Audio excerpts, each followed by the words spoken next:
something to say.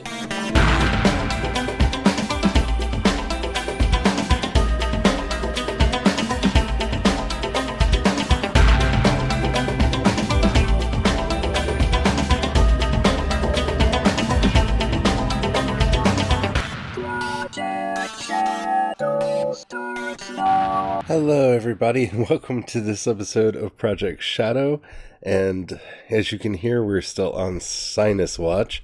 My cold has not completely abated and I was out of decongestant, and I won't be getting any more until later this afternoon, so yeah, this is going to be fun. So I apologize for my sniffles and all the other various sounds that may be coming from my head. Hopefully it won't be too much of a problem. And before we get going on today's episode, I just want to give a shout out to everybody listening in Sweden. Hello! I found out today that apparently Project Shadow is the 319th top podcast in TV and film on Apple Podcasts in Sweden. Hi. That makes you the highest, that's the highest we are anywhere. So, hi, Sweden. I hope you enjoy the show, and I would love to know why you're listening. I mean, I listen to a lot of music and watch a lot of entertainment from Sweden, but I don't talk about a lot of it on the show. So, I like to know why people listen. So I would especially like to know why you're listening in Sweden or anywhere. Let me know. You can hit me up at projectshadow.com. That gives a link to all my social media accounts, and you can let me know what you're doing, why you're listening, because that would, it helps me make the show better. So one of the things I wanted to talk about today is kind of a spin on nostalgia, because I noticed especially this week, and I think it's because I haven't been feeling well, that I have gravitated more and more towards listening to music from, my teen years. I've been listening to a lot of music from the 90s, and I think it's specifically because I haven't been feeling well, and because my energy levels have been low. And while I don't want to really talk about nostalgia in, the way that it's often discussed, where you listen to something to be taken back to a specific time or place, that's not really what I've been experiencing. One of the things that I have noticed, and this may be a form of nostalgia, and I'm sure someone somewhere has actually named this, but I've noticed that certain entertainment has an almost totemic quality for me. That, like when I'm having trouble writing, if I watch shows that I loved when I was a kid, like I'll put on He-Man or She-Ra or Transformers or Voltron or Robotech or something like that, it not only gives me a nostalgic feel, but I find that it kind of brings back that sense of play that I had back when I was a kid watching those things. And in remembering how to play, it helps me get my creativity back on track so I can start writing again.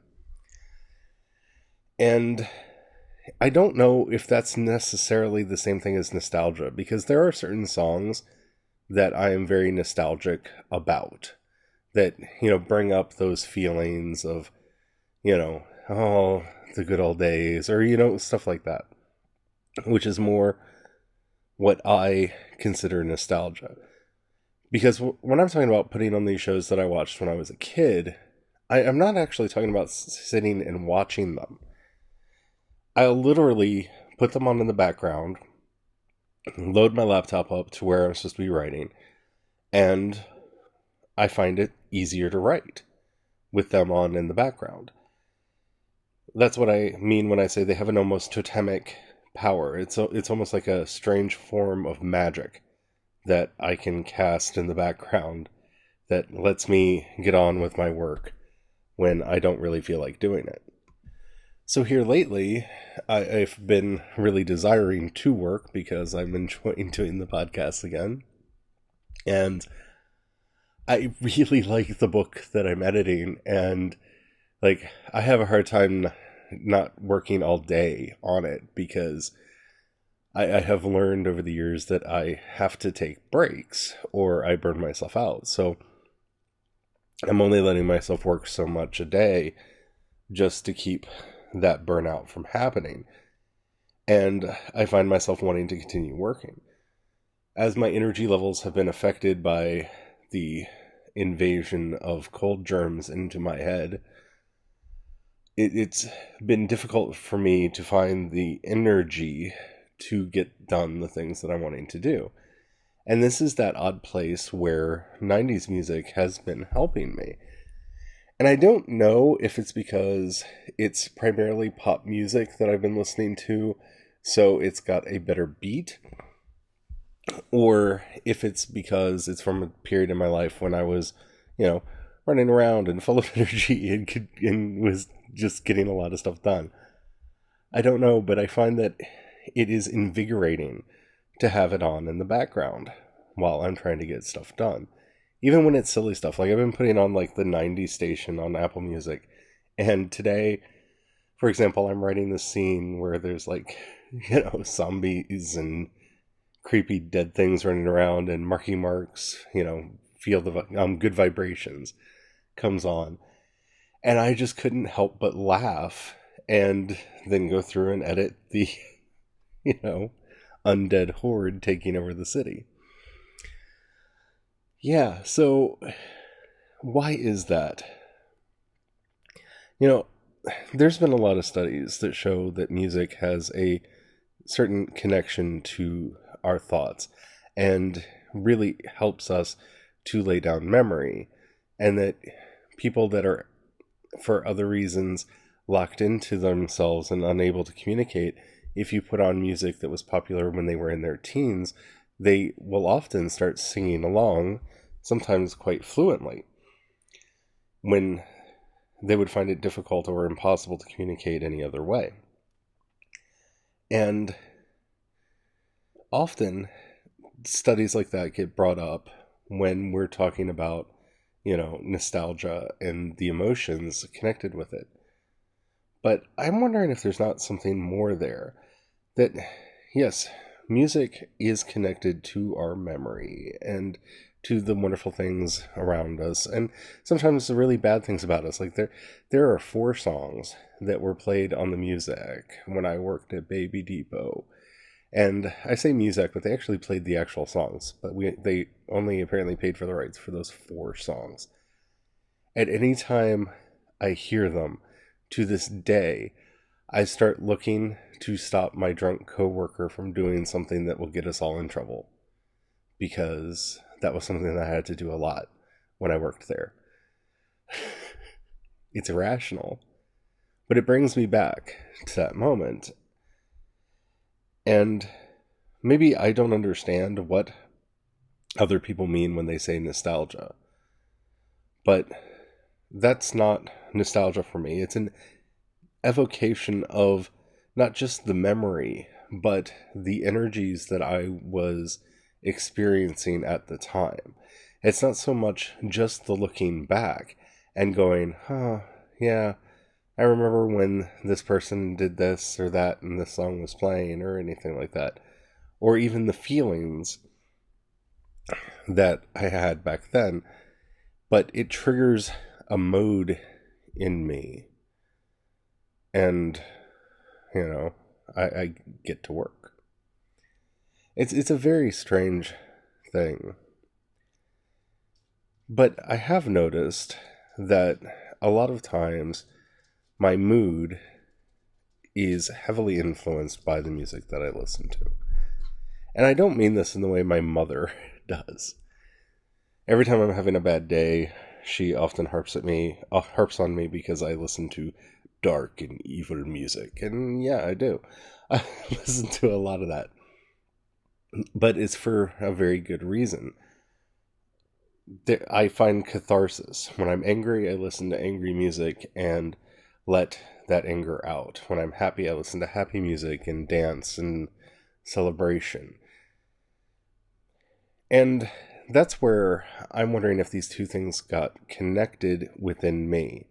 That's one of the reasons why I wanted to talk about this, is I want to know how many of you have the same experience. Because I learned about catharsis at such an early age, I began experimenting with how I could use various art forms, like music, to get rid of or expunge or at least sublimate emotions that I didn't want to have in me. And it was something that I played with a lot for many, many years. And, it's not a magical secret on how that's done. When angry, put on angry music and performatively allow the music to flow through you to the point where you feel better when the music is over. There's a certain performance, kind of like you see in, Aggretsuko, which is a wonderful anime on Netflix that if you haven't watched it yet, you really should. Where you just perform it out and let it go. You put the energy into the music, and then when it's done, it's done. And it's very calming and it's very soothing. Can that process actually work in reverse? Because that seems to be the experience that I've been having lately, that unlike, the emotions that I want to get out, and I'm not saying that I'm able to put the emotions back in or anything like that. That would be wonderful, especially on dark days when, I find it very difficult to have any emotion at all.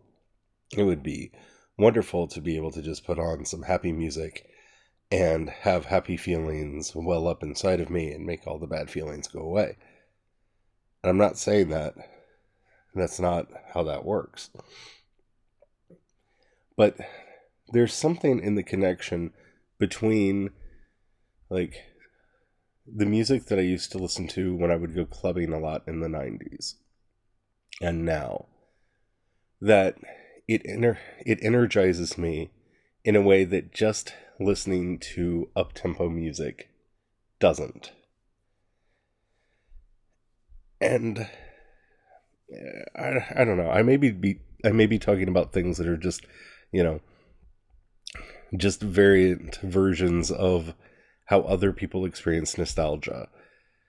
But as from all the conversations that I've had with people about this over the years, I've never actually met anybody who has the self-same experience that I'm trying to get across, because it's not just,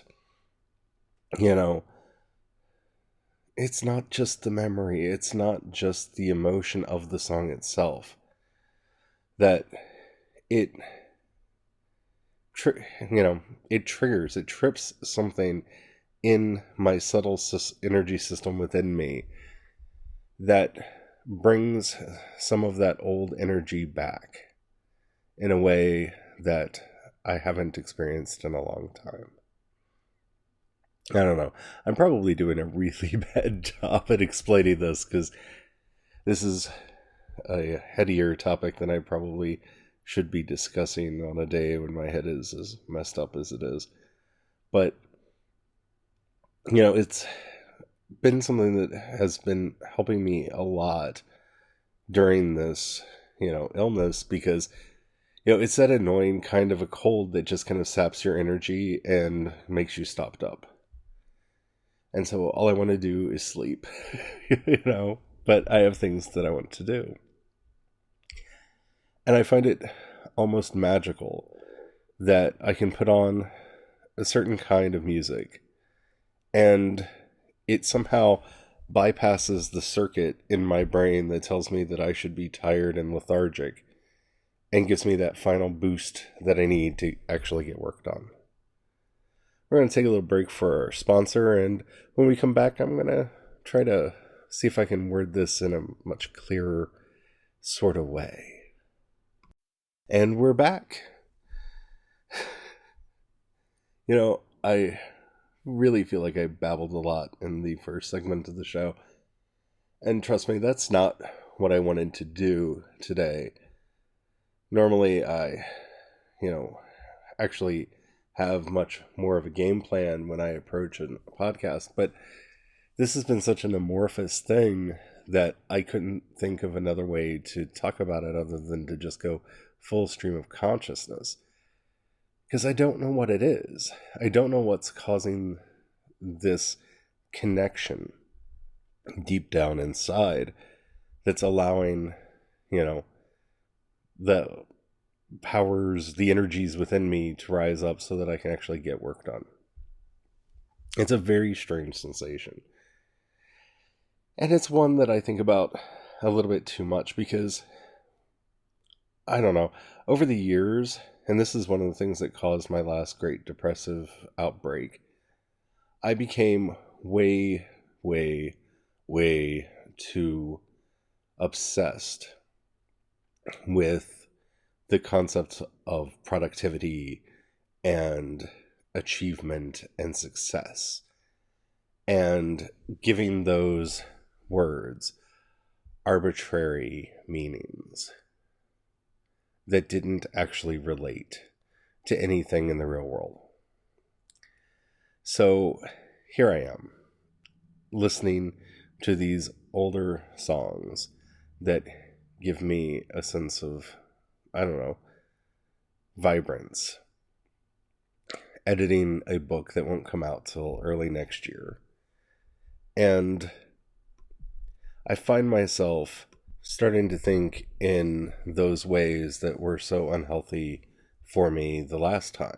I find myself really struggling not to go back to that place where I'm, overly interested in analytics and income and, any of the vanity metrics that look like success from the outside. And I think that that's one of the things that makes this time around different, and why I wanted to talk about this experience with music. Normally when I'm, working on a project, I find myself getting very obsessive about how I'm going to, market it or spread the word and get the word out there about how I am going to sell as many copies as I can. And I don't know, maybe I'm just broken now, or I've just finally gone so far to the left that I don't think about those things anymore. I don't know. But, I don't really care anymore. Like, I want people to read the book. I want people to listen to the podcast. I want people to, enjoy the work that I do. But I don't have any arbitrary numbers or metrics that, I can use to, bolster my ego and let me know that I'm doing a good or a bad job. Because honestly, while yes, there's some numbers I need to keep track of for business sake, a lot of what people focus on are metrics that don't actually impact your life, that don't actually have an effect on you. It's those little things. It's that weird song that you haven't heard in probably 20 years that you even forgot that it existed. And then it starts playing and you start singing along to it because you know all the words by heart, even though you haven't thought about it forever. That's really what's making me happy right now. And, I've done several episodes on this podcast talking about looking at the smaller things in life and, being thankful for what we have. But, you know, it's amazing to me how the little things really are the ones that have the most effect, the ones that can make us really, truly feel alive, And, I was never a fan of Marky Mark back in the day, but I mean, you couldn't live live back then and not hear Marky Mark everywhere. And so when that song came on, I just started laughing and laughing, like a genuine, honest laughter. Like the kind of laugh that you don't usually get to do alone because it requires you to have other people around you telling a story. But the story was already there. It was Marky Mark. Yeah. Mark Wahlberg. Yeah, you were a rapper. And, that laughter, you can hear it now. Like, it's immediately back right now just thinking about it. And yeah, that part of it is nostalgia, but there is a certain amount of energy that can be mined from that to help you push forward and get through and get to the places that you need to be. Because, while there's some things that we have to do for our jobs, and there are certain things that we have to do because we live in a capitalist state that requires a certain amount of exploitation of our labor in order to survive, too many of the people that I know have forgotten how to connect to the little things and to the things that actually make them feel alive. And that's really been my project this year, is to reconnect, because, in the years prior, I really did have a bad problem with depression, and I disconnected from everything and everyone. And this year, all I wanted to do was reconnect with the world and find a place that I could call my own. And maybe it's because I've spent so much time hyper-focused on what does it mean to connect with things and to reconnect with things and participate in the things that I love, and not,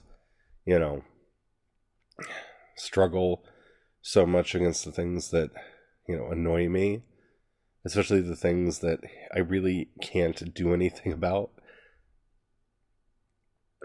And at the end of the day, as usual, it's music that comes to the answer.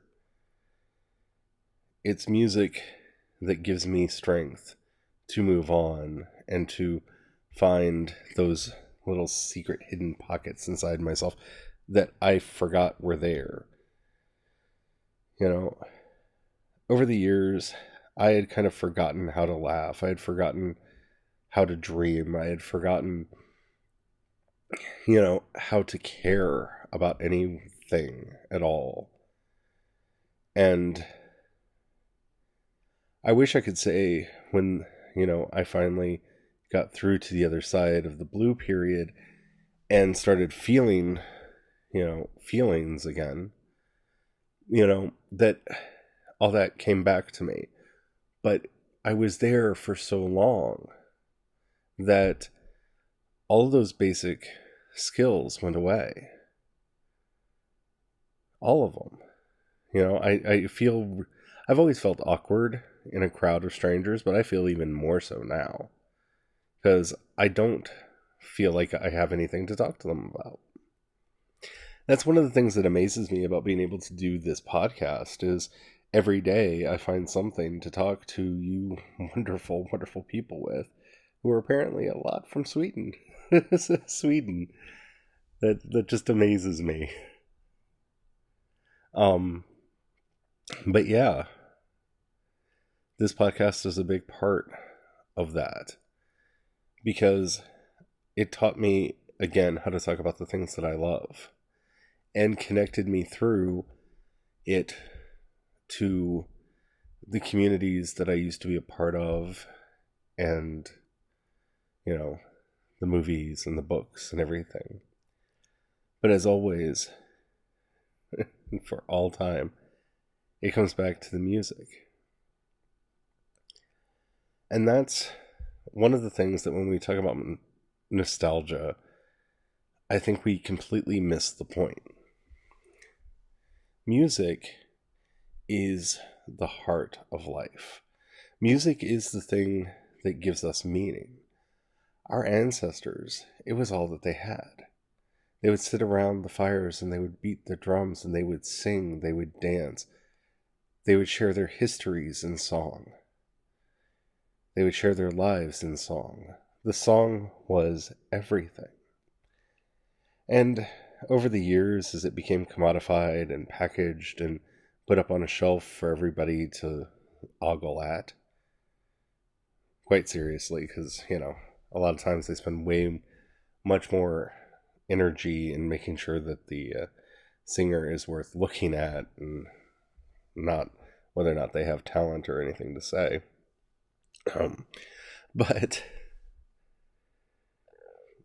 that doesn't take away from the fact that the music means something to us. It doesn't take away the power that those, even the silly songs, the silly moments, like one of the happiest songs for me is Istanbul by They Might Be Giants. And, you might know the song, Istanbul was Constantinople. And the reason is just silly. It was so I used to hang out at the Lincoln Diner in Gettysburg a lot when I was younger. And one night we were in there, and two groups of people that I didn't know were arguing.